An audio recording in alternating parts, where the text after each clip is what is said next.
Yakun wujud atau ada cinta Tuhan, Tuami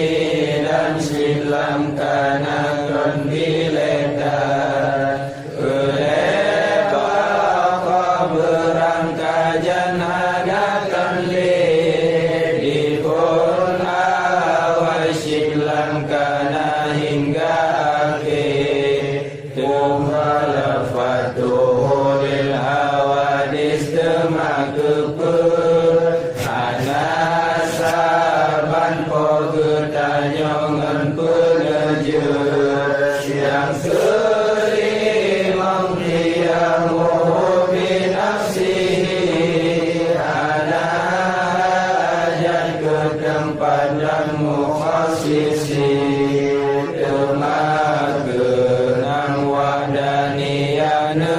Sifat Bertanya wajib sirah bukan lepur Yang ketujuh dengan kudrahnya bersifat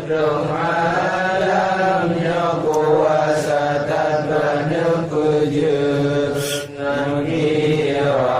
dan bersifat yang ke-8 Penerjun dalam alam Kesipurang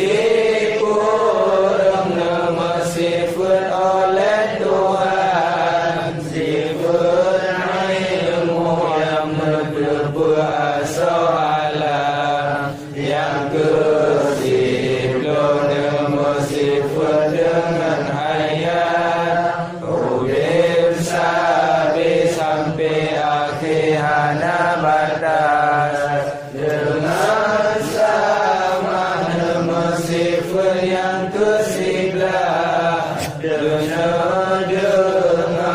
sifatnya hana batas Kedua belah dengan pasar nama sifat Dengan kalan bertat dalam supus seput Dengan kalam nama sifat yang ke-11 Nama tuntutan suara dan mengharap Yang ke-11 Qadirun nama sifat Kuasa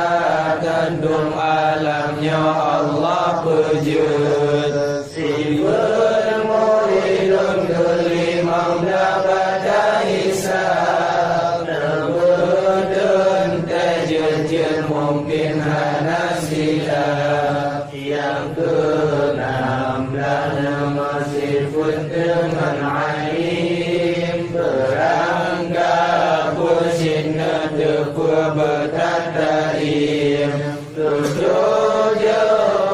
nama sifat dengan hayyun Berangkajan silam udipkan meyufun Sifat sami yang ke-8 dapat kira Kena dengar bertak bacutan suara Sifurung sifat basir pada bilung Denekalan